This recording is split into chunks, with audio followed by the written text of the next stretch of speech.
হুট করেই রাতের বেলা চলে গেলাম বাড়িতে। রাতের পর্ব স্কিপ। সকালে ঘুম থেকে উঠে বাহিরটা একটু ভালো করে ঘুরে টুরে দেখলাম। দেখে আমার নতুন পেঁপে গাছে তো পেঁপে আসছে, বাট অনেক পাতা। তো পেঁপে গাছের পাতাগুলো ছাঁটাই করার জন্য আসলাম। আর এদিকে হচ্ছে কাঁঠাল গাছে দেখি এই গাছটাতে এবার সবসময় এরকমই কাঁঠাল আসে কম বেশি, যদিও কাঁঠাল খাওয়ার মতো ঘরে তেমন কেউ নেই। প্রথম 2-1 বার একটু খাওয়া হয়, এরপরে তো আর কেউ কাঁঠাল খায়ই না।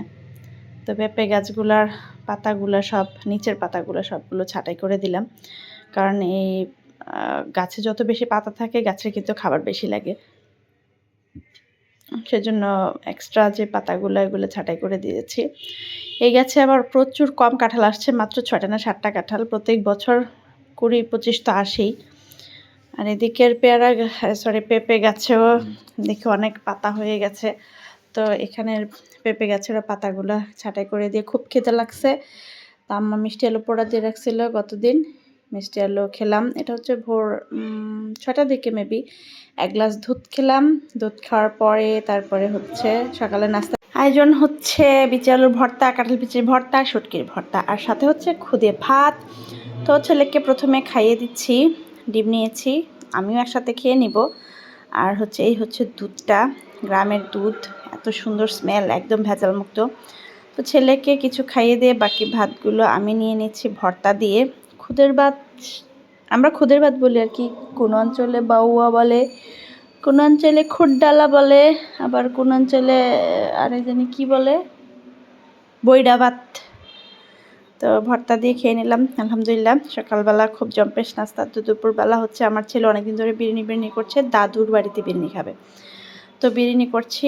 2 কেজি একটা ফার্মের মুরগি আনা হয়েছে, বাট আমার হাজব্যান্ড তো ফার্মের মুরগি এতটা পছন্দ করে না, সেজন্য তাকে জিজ্ঞেস করলাম কীভাবে খাবা বিরিয়ানি।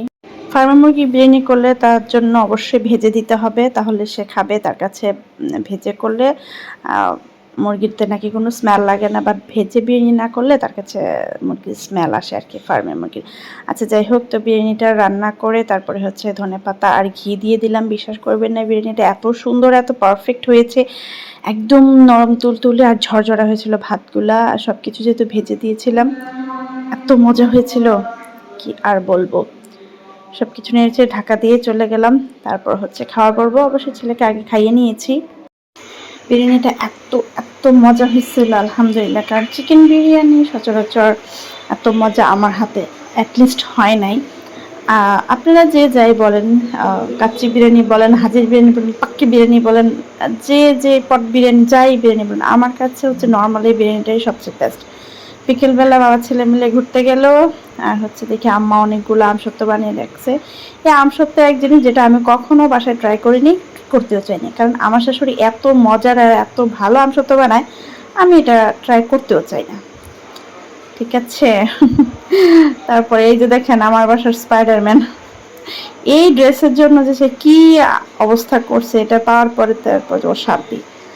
দুপুরবেলা তো বিরিয়ানি খাওয়া হলো, রাতের বেলা ডিম ভেজে সবাই ভাত খাবে, এই হচ্ছে নর্মাল। তো হাজব্যান্ডকে বলছিলাম যে অনেকদিন ধরে মিষ্টি খেতে ইচ্ছে করতেছে, আর বাড়িতে আসছি, এখানে আমাদের এলাকার স্পেশাল মিষ্টি খাবো না তা তো হবে না, সবার মিষ্টি খাওয়া প্রায় শেষ, 4-5টা আছে। তো আমি 2-1টার বেশি তো অবশ্যই খেতে পারি না, একটা খেলেই মনে হয় আমার পেট ভারী হয়ে গেছে। তারপর একটা রসগোল্লা নিলাম খাওয়ার জন্য। আলহামদুলিল্লাহ, গ্রামে আসলে দিনগুলো অনেক ভালো কাটে।